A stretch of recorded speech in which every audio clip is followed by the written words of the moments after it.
primero lo de los datos generales, ¿no es cierto? Nombre, edad, sexo, escolaridad, estado civil, religión, etc. Quiero que comprendan que cada uno de estos elementos es muy importante para nosotros. Por ejemplo, la edad, ¿cierto?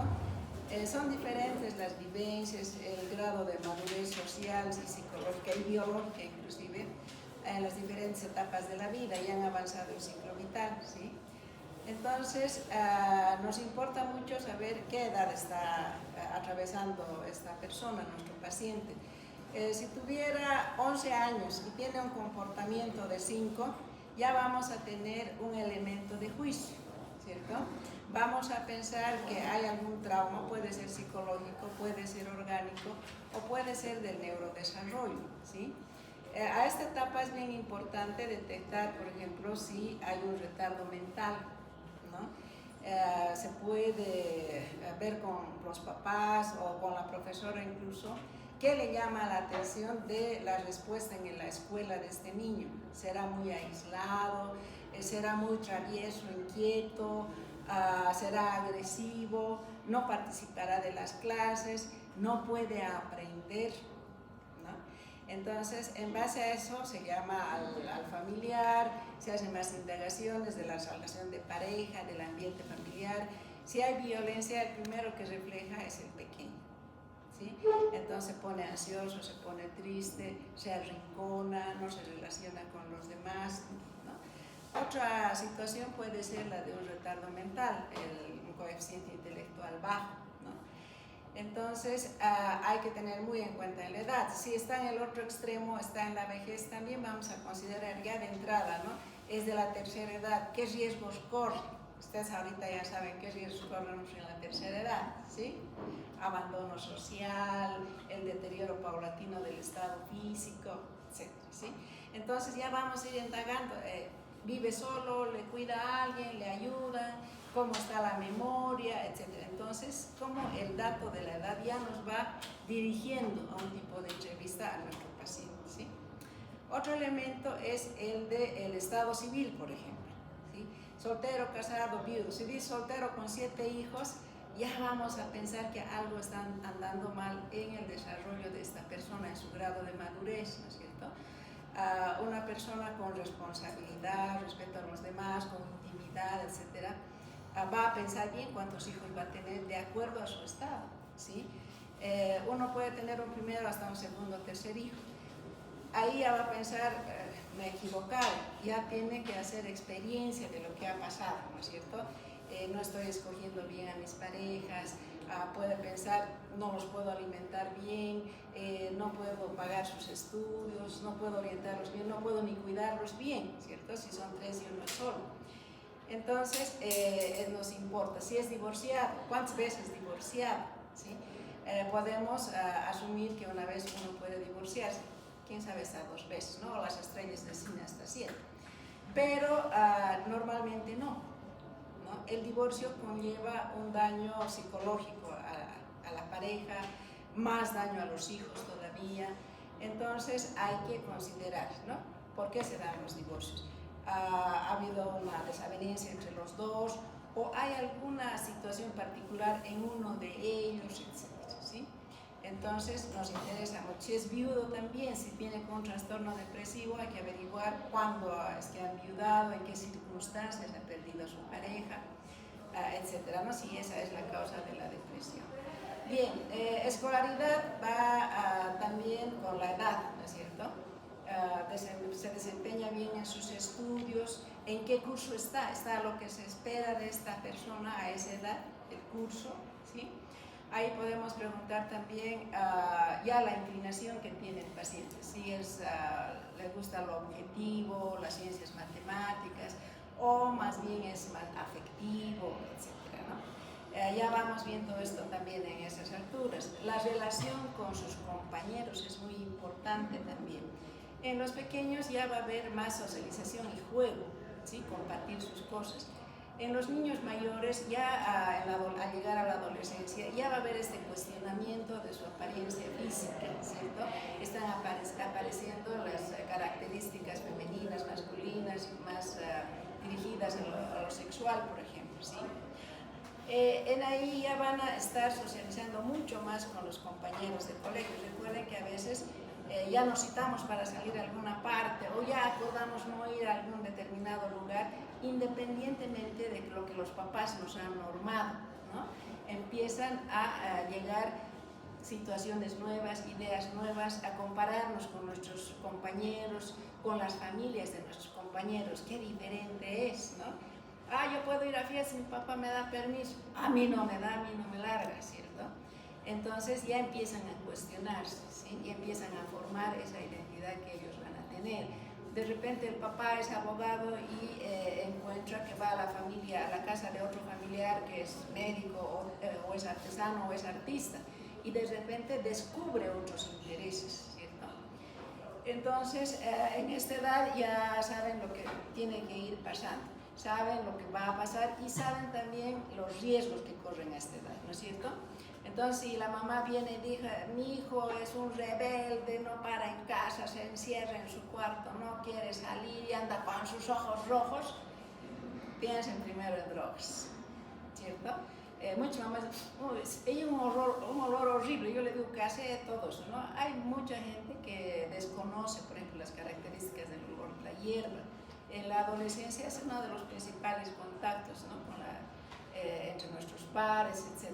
Y lo que primero van fumando, porque hay el pensamiento de que la marihuana no es mala para uno, ¿no? Le ayuda a crear, qué sé yo. Pero no es tan así. En un extremo, digamos, con la marihuana, si una persona tiene una disritmia cerebral, ha tenido algunas dificultades en el desarrollo, la marihuana hace pedazos ese cerebro, ¿sí? Entonces son pacientes que fácilmente se psicotizan, no controlan los impulsos, caen en la dependencia, etc. Eso entonces hay que preguntar, obviamente, contacto con alcohol, las primeras experiencias amorosas. A esta edad va a haber lo que se llama la idealización, ¿no? Hay algunos papás que son muy celosos, muy sobreprotectores, está saliendo con esa chica, seguramente va a dejar sus estudios, no va a querer hacer nada, y no es tan así. Esta primera experiencia es más idealista, romántica, digamos, ¿no? Bueno, entonces todo eso tiene que ir teniendo en cuenta cuando ya empiezan a preguntar qué edad tiene su paciente, ¿cierto? Pensando en todas las etapas de la vida. Obviamente el sexo de la persona, masculino, femenino, y ahora hay otras orientaciones sexuales también, ¿no? Y cada uno tiene una característica psicológica muy propia, ¿sí? Muchas mujeres vienen y se quejan de conflictos con el esposo, y muchas veces puede ser básicamente por la diferencia psicológica que hay en mujeres y hombres, ¿no? Entonces ya van a ver en sexualidad cuál es la diferencia en nuestras psicologías. A veces hay que saber bien esto para explicar a la pareja si tiene un problema en esto. Después habíamos hablado de la religiosidad, ¿sí? Como elemento que se pregunta en los datos generales. Varios de ustedes que ya han entrevistado pacientes han visto qué importante es la religiosidad en muchos de ellos, ¿no? Es como la tabla de salvación a la que se aferran cuando todo les falla, ¿no? O cuando la enfermedad es muy grave, etc. Entonces es importante saber esto, apoyarlos también. Se van a encontrar con el otro extremo, ¿no? Que son ateos. Yo he visto en mi experiencia que es más difícil de manejar. El que tiene esperanza, como dicen los libros, tiene una mejor expectativa del futuro que viene. Pero cuando son ateos, no tienen fe en nada, realmente caen en una depresión, pero incontrolable, ¿no? Cuando les da la depresión. Bueno, entonces es importante saber esta orientación. Después, ¿qué más viene? La procedencia y la residencia, ¿sí? En los datos generales. Nos importa saber dónde ha nacido, por qué circunstancias ha cambiado de residencia, qué diferencia hay entre la residencia donde vivía antes y en la que vive actualmente. Pueden haber diferencias abismales, hasta culturales, ¿no? Puede estar viniendo de la China a vivir aquí, en Bolivia, que las diferencias son muy culturales, son muy importantes. Incluso de venir de Santa Cruz a vivir aquí es pues casi un shock, ¿no? Son personas tan extrovertidas, francas, y nosotros somos reservados, los collas, ¿no? Y nos enojamos y hablamos de más o nos hacen una broma. Entonces es todo un choque cultural cuando es muy acentuado, ¿sí?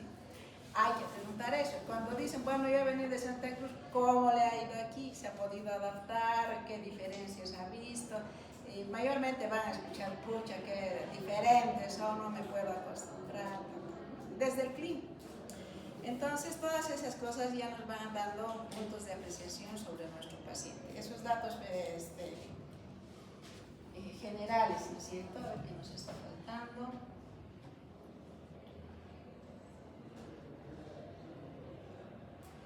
Está bien.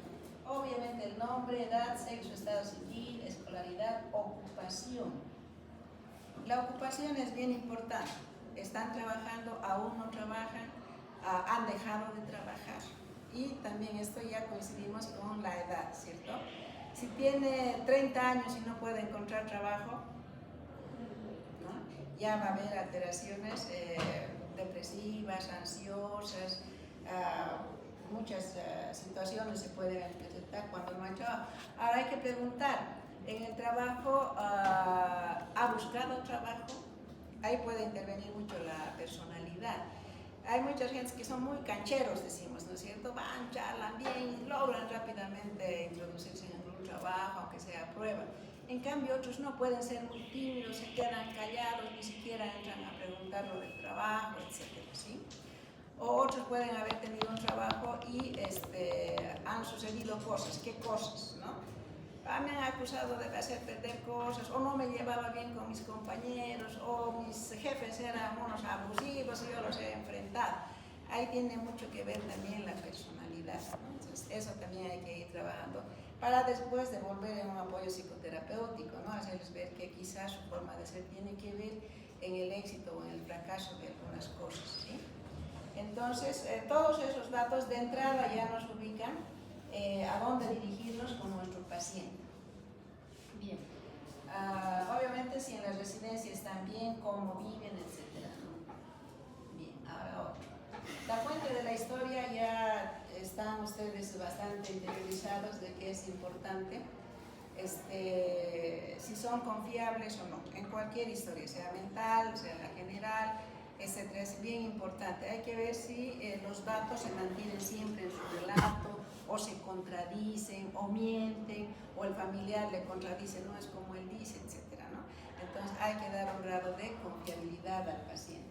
O si está alucinando, está psicótico, obviamente no es nada confiable. Y en lo posible hay que poner qué grado de confiabilidad tiene, o por lo menos si es o no es. Después viene lo que ya es más general y que todos conocemos, que es el motivo de consulta. Todos saben que esta debe ser en propias palabras del paciente y que tiene que ser breve. Tengo dolor de cabeza, no pongan cefalea, eso ya es un signo, ¿cierto? No pongan alucinaciones, ese también es un síntoma. Hay que poner, está viendo perros volando, ¿sí? Hay que poner así.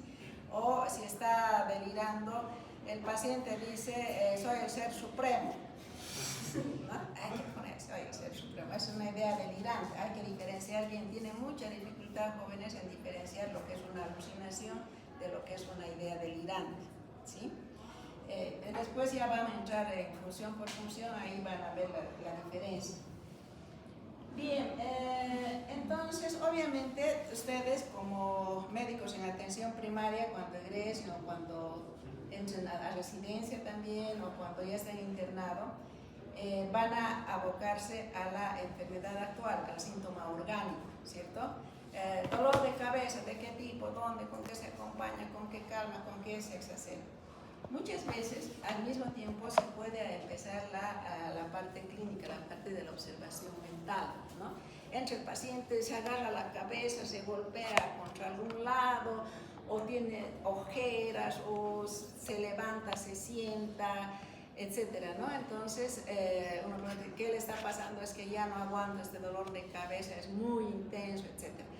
Ahí ya tienen un síntoma, ya les está describiendo su síntoma, pero a la vez ustedes ya están observando, ¿no? Paciente inquieta, se levanta, qué sé yo, se sienta nuevamente, quiere salirse del cuarto, etcétera, ¿no? Entonces ya ustedes empiezan con la observación de su conducta. Una de las primeras cosas que valoramos en el examen mental, que más adelante vamos a ver ya capítulo por capítulo, es la conducta. Cómo se mueve este paciente, cómo se muestra, está con buen alineo, mal alineo, está extravagante, exceso de maquillaje, por ejemplo, una vestimenta fuera de lo usual, o está harapiento, o está con la barba crecida.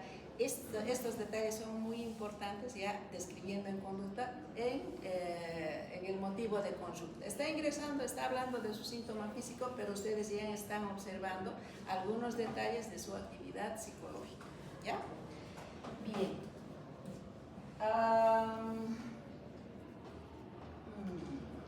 Hay que ver también aspectos circunstanciales al síntoma que él está mencionando, ¿no? En qué momentos le duele la cabeza. Hay que tratar de ver fuera de la ubicación y todo esto, si tiene que ver con aspectos emocionales. ¿Está usted en alguna situación de estrés o de miedo o de disgusto en ese momento, ¿no? Hay mucha cefalea tensional ahora. La cefalea tensional es generalmente como un casco que oprime toda la cabeza, ¿cierto? Y esto se da por la tensión muscular, que los músculos están bastante tensos y eso hace que aparezca el dolor de cabeza.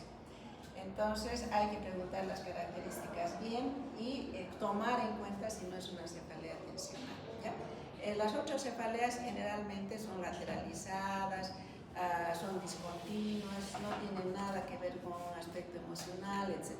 Pero siempre tenga mucho ojo con este síntoma que suele ser afín en orgánicos y en psicológicos. A ver, después, ¿qué más? Aspectos circunstanciales, emocionales y expectativas del paciente. Pregunten cómo se siente ante la enfermedad, qué espera. Se van a encontrar ustedes con pacientes. Ya he visto a media docena de médicos y nadie da con mi diagnóstico, ¿no? Algunas veces yo a este paso, si alguien más no diagnostica y no mejora, me voy a matar, dice, porque la cefalea es un síntoma muy terrible cuando es muy intenso, ¿sí? Entonces hay que ver cómo está el paciente en ese aspecto, qué espera de uno. A veces uno dice, debo tener un tumor, ¿no? Usted me tiene que sacar una tomografía. Hay personas que vienen así, vienen de afuera y me ha dicho tal otro doctor que me tiene que sacar tomografía, entonces usted me tiene que dar la indicación. O a mi vecino se le ha mejorado con estas tabletas, tiene que recetarme porque no me venden así nomás, ¿no es cierto? Entonces hay que ver la expectativa también del paciente con nosotros y explicar con calma, bueno, pues que primero vienen los estudios, ¿no? Ya, lo que les decía que hay que citar textualmente, ¿no? Eso es bien importante, sobre todo en el examen mental. Bien, entonces pasamos después del motivo de consulta a la enfermedad actual. Aquí ya vamos a ver todo lo de las características de los síntomas, inicio, evolución, relación con los problemas, tratamientos previos.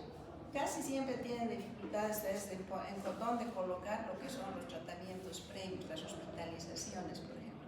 Aquí en enfermedad actual es donde se ponen primero todos los datos de ese momento. Y abajito ponen paciente con hospitalizaciones hace 2 o 3 semanas en esta institución con esta medicación, ¿no? O tiene ya varias recaídas con este mismo cuadro, tratados anteriormente en clínica, en posta, médico particular, etc., ¿no? Esto, entonces, ahí ya tienen una información de la enfermedad general. Bien. Entonces, otro elemento que también es muy importante es el de los antecedentes personales. Si hemos hecho enfermedad actual, entramos a los antecedentes personales. Aquí yo les digo, claro, les indico a los alumnos que hay 2 aspectos a considerar esto. Lo que tienen en la historia clínica general, ¿no es cierto? Patológicos, no patológicos, en los no patológicos, vacunas, situación habitacional, hábitos y costumbres, todo aquello. Aquí igual se hace, ¿cierto? Pero aquí ya vamos a entrar en no patológicos, tratar de pesquisar y obtener toda la información posible del ciclo vital. Esos son los antecedentes personales, ¿no es cierto? En qué situación ha nacido, si es muy joven se puede averiguar si era un embarazo deseado o no deseado, recuerdan sus experiencias de la niñez, de la adolescencia, ¿no? De la juventud también. Hasta en la edad madura recuerdan, están muy conscientes de sus vivencias. Los mayores ya no tanto, ¿no? Hablarán más de su edad madura, cómo les ha ido en el trabajo, en el desarrollo, etc. Entonces todo eso hay que ir preguntando. Ya les había anticipado que todo eso para nosotros es importante saber porque nos va a dar datos y nos va a formar una idea de su personalidad, de sus mecanismos de defensa y si tiene ya algún síntoma clínico de una enfermedad mental o de una alteración mental. Generalmente ustedes van a ver depresión y ansiedad, trastornos alimentarios que van a ver en una parte en que llevamos la clínica de algunas enfermedades más corrientes, digamos, ¿no? En la práctica médica. Bien, entonces pasamos a enfermedad o que se ve antecedentes patológicos, no patológicos, el ciclo vital, con todo el desarrollo, y nos pasamos a lo que son antecedentes familiares. Aquí vamos a tener aspectos generales, lo que siempre preguntamos en toda historia clínica, ¿no? Con quiénes vive, de qué han fallecido sus papás, si es que han fallecido o qué enfermedad tiene, etc. Nosotros, de la parte de medicina psicológica, vamos a hacer hincapié en la dinámica familiar. Eso quiere decir quiénes conforman la familia, quiénes viven en el núcleo de la familia. La familia nuclear es la que está conformada por los esposos y los hijos, ¿no? Y la familia extensa ya son tíos, abuelos. Ahora ya no se ve mucho, pero antes se vivía casi en clanes, ¿no? En una familia estaban viviendo los tíos, los abuelos, etc., ¿no? Uno o dos matrimonios, etc. Antes eso era valioso porque se prestaba mucha ayuda, mucho apoyo, ¿no? La casa nunca estaba sola, los más pequeños nunca estaban solos, siempre había un adulto mayor allá. En cambio ahora en las familias nucleares de pocos elementos se quedan encerrados, se quedan con la tele, les dejan con algunos de estos los celulares, etc. Entonces son niños muy solitarios también, ¿no? Y eso va a ir traduciéndose en fallas de comunicación, etc. Entonces hay que determinar bien. Para el apoyo social también nos interesa saber los componentes de la familia, quiénes son más cercanos, más allegados, ¿no? Algunos dicen, oh, mis hermanos me van a ayudar, y realmente hay que comprar alguna cosa extra y se acuotan, ¿no? Ayudan, acompañan, llevan, traen, etc. Entonces se las arreglan. En cambio hay otras personas que están solitas. Los ancianos, por ejemplo, a veces vienen en pareja, los dos solitos o uno solo, ¿no? Y ha ocurrido que les ocurre accidentes, algún percance, ¿no? Por ser de la tercera edad, ¿sí? Ya.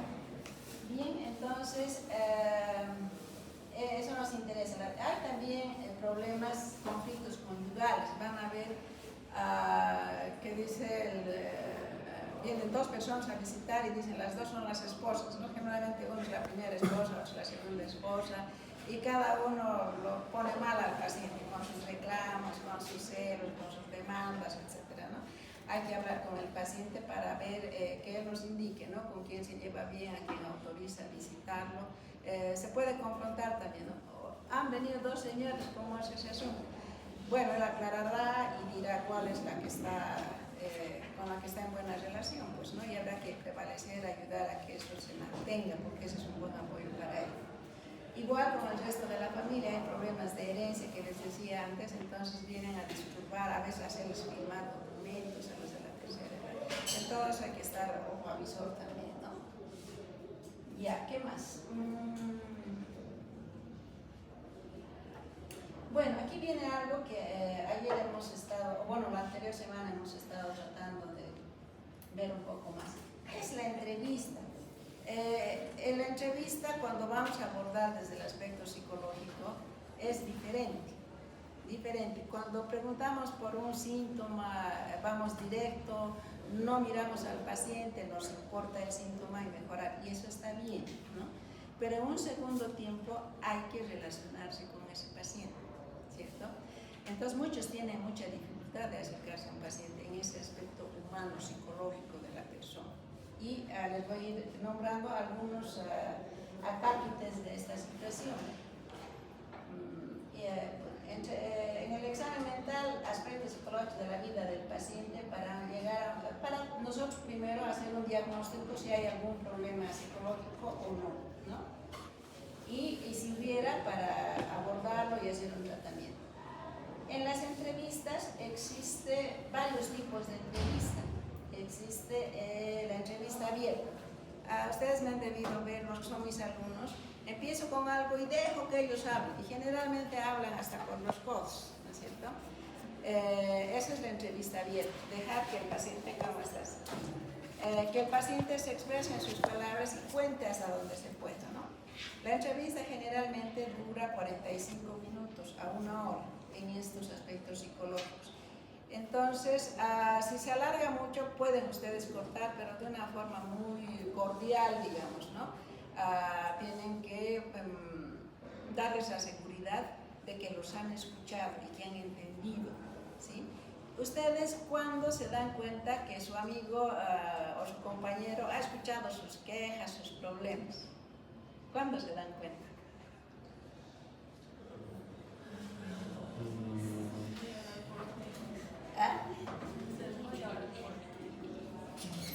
Por la respuesta que pues da, o sea, está comprendiendo que tienes un problema, ¿cierto? Y te dice, escucha, qué pena, lo voy a rezar por ti. Bien, ahí está escuchando, sabe del problema y encima le apoya.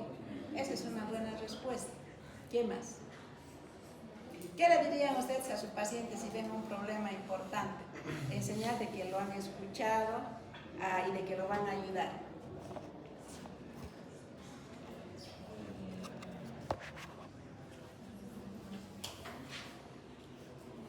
¿O qué dirían si no le han entendido, por ejemplo? ¿Qué me va a repetir? Eso suena a orden, ¿no? Eso le dicen a sus amigos. Pero hay que ser honestos. Con amigos ser honestos. ¿Sí? No, yo creo que eso es más bien parte de nuestro ser profesional, ¿no? Ser puntuales, precisos, etc. Pero fíjense que ese modo de comunicarnos nos puede ayudar en un problema médico, es cierto, ¿sí? Pero no en una relación médico-paciente donde están involucrados aspectos psicológicos, ¿no? Si usted le dice, repita a ver eso, este doctor no me ha escuchado absolutamente nada, ¿para qué le voy a contar mis problemas? No le interesa, ¿no es cierto? Entonces, ustedes pueden decir, no he comprendido bien lo que me ha explicado, ¿puede indicarme de nuevo?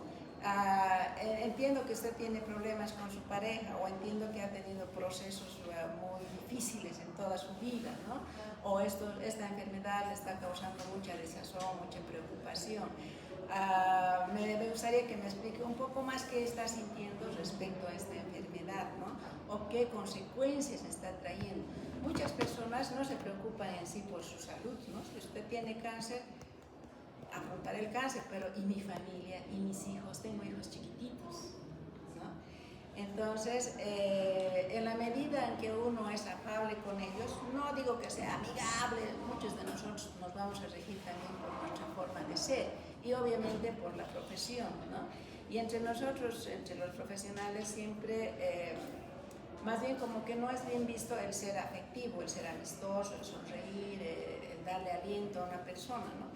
Pero en muchas ocasiones vale más que un medicamento, el ser escuchados por el profesional, ¿cierto? Entonces, ustedes pueden escuchar atentamente, de rato en rato mirar o hacer asentimientos, ¿no? Ajá, no he entendido esto, aclárame un poquito más, ¿no? Entonces, así uno estimula que el paciente pueda hablar más. Pero basta con que él vea que la atención de ustedes está centrada genuinamente en él, para que esta persona vaya hablando de cosas muy, muy íntimas, muy difíciles, ¿sí? Y nos importa porque eso nos ayuda a curar a nuestros enfermos. Ya hemos hablado de que el ser humano es uno solo, ¿sí? Esto es. Bien, entonces, ese es uno de los elementos de la entrevista. Puede ser abierto. En principio no van a tener paciencia, ¿no? Ustedes buscan datos sólidos, directos, etc. No van a conseguir. Pero en la segunda, tercera entrevista, cuando ya ha pasado el peligro, por ejemplo, de los síntomas físicos más importantes, sí traten de hacer una relación con ese paciente, ya desde el punto de vista humanista, ¿no es cierto? ¿Qué otros problemas tiene? ¿No está preocupado? No vienen a visitarlo, ¿no? O viene mucha gente y se van rápido, ¿cómo se siente? Entonces, si uno es observador, va a poder agarrar cualquiera de esos elementos que uno note que esté un poco fuera de lugar y se lo puede plantear al paciente. Y a pesar de eso, muchas veces van a llegar a verdaderos problemas graves. ¿sí? Bien, entonces, en contrapuesto a esto está la entrevista cerrada. Hay que tratar de no interrumpirlo hasta tener una buena idea de lo que le está pasando. Y eso toma unos 15 minutos, 20 minutos, etc., ¿no? Entonces, lo que más tienen que practicar es la paciencia. Entonces, siempre son directos, somos directos, ¿cierto? Pero hay que practicar esta otra parte de la entrevista. Bien, hay que sabernos adaptar y participar de acuerdo a la situación. Si ven un problema, muchas veces suele suceder que el paciente se siente maltratado por el personal médico, ¿no? Las enfermeras que los tratan mal, que les imponen cosas, incluso robos, etc., ¿no? Entonces hay que procurar interiorizarse, hablar con la enfermera por qué se desata esa situación entre el paciente y ella, o incluso puede ser con nosotros, ¿no? Puede decir, oh, usted, doctor, ni lo conocía, ah, usted es mi doctor, pues si son sarcásticos, ¿no es cierto? Entonces ahí hay que escucharles y estimular que ellos hablen. Y si involucra a una tercera persona, hay que escuchar a la tercera persona, ¿no? Usted lo conoce, así siempre es de conflictivo. Recuerden que aquí están en juego las personalidades, ¿no? De los pacientes y de nosotros y ¿no? de todo el entorno de salud, ¿sí? Entonces hay que conocernos bien. Si usted conoce bien a una enfermera que es una cascarrabias, entonces ya va a pensar que el paciente sí tiene cierta razón, ¿cierto? Y va a tratar de interesarse de la situación y aclarar esa situación entre ellos, ¿sí? Bien. Adaptar la participación. Esto es. Un elemento que he visto mucho y muchos me dicen también los otros médicos, es el de que no toleran el llanto de la persona, del paciente, ¿no? Inmediatamente dicen, cálmese, cálmese, ¿no? A ver, se echan las lágrimas, tengo que hacer mi examen. En psicología, el llorar, el desahogarse es una medicina, ¿no? Se llama catarsis en términos apropiados. En la psicoterapia eso es lo que muchas veces se produce propositivamente, ¿cierto? Ustedes se acercan en este sentido humanístico a una persona y una persona que está sufriendo y que encuentra comprensión en el interlocutor, casi inmediatamente, si está muy angustiado, se echa a llorar, ¿sí? ¿Cuántos han visto ustedes a pacientes que han llorado durante la entrevista al contar ya sus vidas personales? Se ven, ¿no es cierto? Tienen la oportunidad de ir a llorar. Eso ya es un elemento terapéutico, el que se desahogue. Entonces no hay que callarlos, ¿sí? Si pasan más de 10 minutos tampoco hay que seguir, ¿no es cierto? Entonces decirle, bueno, comprendo su situación, voy a tratar de ayudarlo, está bien, le agradezco la confianza, etc., ¿no? Y rápidamente se van a amainar ellos mismos. Pero en un primer instante no se dejen llevar por su propia necesidad, ¿no? De no afrontar la angustia del paciente, ¿sí? Muy rápido dice, no, voy a volver, dice, nos escapamos, ¿no? Ahí está interviniendo nuestra propia personalidad, no toleramos la angustia o el dolor de las otras personas, que es muy humano también, ¿no? Pero nosotros vamos a estar en constante contacto con el dolor humano, ¿sí? Entonces hay que saber manejarlo también. Bien, estamos entonces en catarsis. Ya. Entonces, cuando hemos escuchado al paciente, cuando hacemos que el paciente nos cuente cosas íntimas, estamos estableciendo ya una relación de confianza, ¿sí? Y que hay que ir manteniendo a través ya de todas las siguientes entrevistas. A ver, esto nos da pie también para ya internarnos en otros problemas más difíciles, ¿sí? Hay casos, en la sexualidad sobre todo, es muy difícil lograr que el paciente nos cuente alteraciones de su vida sexual. Hay casos en que llegan con algunos elementos de homosexualidad, por ejemplo, ¿no? Desgarros, y obviamente el paciente no quiere hablar de eso, ¿sí? Y a veces eso se repite, entonces uno tiene que estar en la obligación de tratar de interiorizarse sobre su sexualidad. Antes, ahora ya no es tanto, pero antes era un pecado mortal ser homosexual, entonces escondía a rajatabla su situación, su orientación sexual. Eso en muchos pacientes causa mucho dolor, mucho sufrimiento, mucho rechazo de la sociedad, entonces era una situación muy difícil antes. y había que tener mucha paciencia para poder lograr que el paciente hable. Cuando ya han escuchado, ¿no?, lo que han dicho de salir del closet, por ejemplo, aceptar su sexualidad, ya es un elemento que les mejora bastante la salud mental, reconocer su situación, porque ahora ya no es problema, ni menos todavía es problema médico, ¿no es cierto? Entonces, en estas situaciones hay que tener mucha delicadeza, hay que esperar todavía establecer muy bien la relación antes de entrar en esta situación de más confianza, ¿no? Hay que ir con mucho cuidado. Bien, ¿qué otras cosas más? Cuando logran que ellos hablen, cuando logran que ellos reconozcan en esta situación que les comentan su propia actuación, su propia participación, está, sobre todo cuando ustedes aceptan su llanto, su agresividad, etc., se llama experiencia correctiva. ¿Qué pasa cuando entre ustedes pelean? ¿Cuándo aumenta la pelea? Están discutiendo de alguna cosita, de repente se pasan a mayores. ¿En qué situación pasa eso? Cuando se sacan cosas del pasado. Bien, cuando empiezan a experimentar vivencias del pasado. Cuando estamos, ¿con quién son las primeras personas con las que discutimos? Nuestra familia.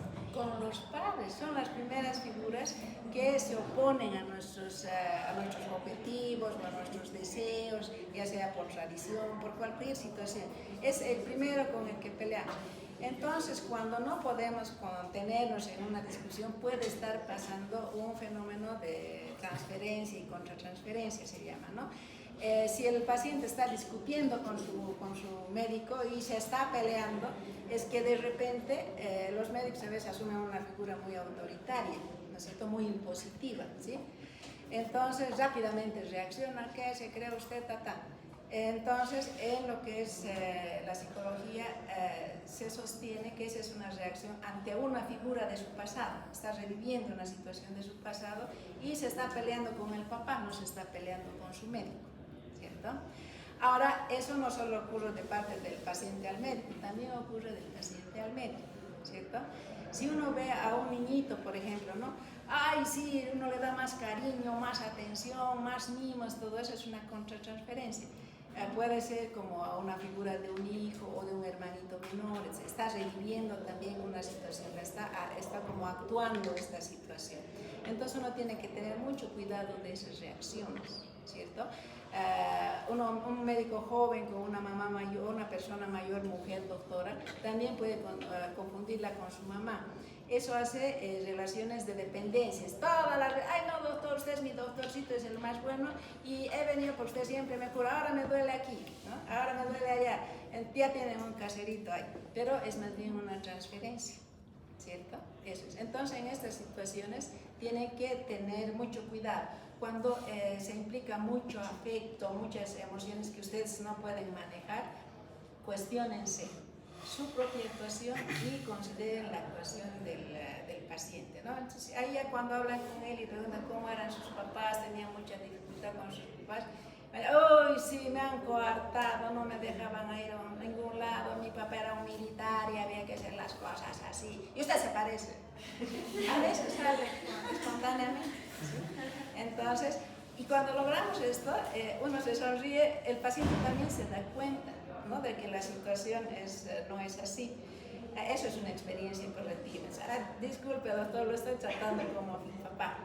Eso es ya una terapia, ¿no? Es una experiencia correctiva. En la próxima ya se va a fijar mejor. Uy, el señor se parece, este doctor se parece a mi papá, puede que no nos llevemos bien, pero ya tiene esa conciencia de esa situación y va a ser más difícil que tengan una mala relación, ¿no? Pero hay que fijarse tanto en las reacciones de ellos como en nuestras propias reacciones. Esa es la experiencia. El que llore también es lograr una experiencia correctiva, ¿no? Muchas personas en vez de llorar se enojan, protestan, cuestionan al paciente cuando realmente están angustiados.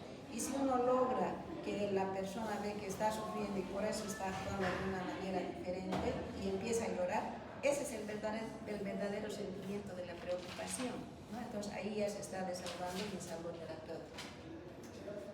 Bien. ¿Cuánto debe durar una entrevista? En psiquiatría dura, como les había dicho, 45 minutos a 1 hora. Menos es poco tiempo, más cansa al paciente, cansa al médico, ¿sí? Entonces hay que suspender una entrevista. En la entrevista psiquiátrica puede tomar varias sesiones, no solo una, ¿sí? Pero con nosotras lo principal, lo básico, yo creo que podemos hacer hasta en 2 sesiones, ¿no? Para tener una orientación, por lo menos para saber si hay una alteración o hay un trastorno que hay que derivar al psiquiatra. Bien, y las sesiones pueden ser múltiples, ¿sí? Bien, ¿qué más? Ya. Hasta ahí vamos a hacer, espero que esté fluida esto, se entienda, se sienta, sobre todo estas son cosas que se sienten, ¿sí? En la próxima vamos a avanzar ya lo que es el examen mental.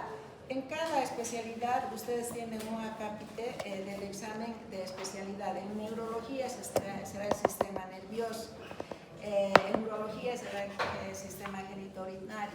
En nosotros va a ser las funciones mentales, ¿no?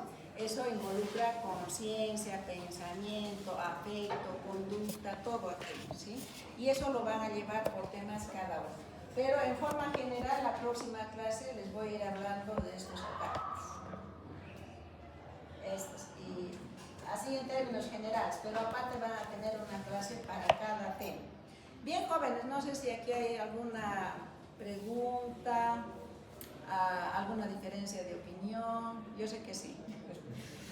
Sí, pero están jóvenes todavía para tener más elementos de criterio para cómo van a ser médicos más adelante y cómo van a abordar a sus pacientes, no solo desde el examen físico, ¿no? Sino también desde el psicológico. ¿Okay?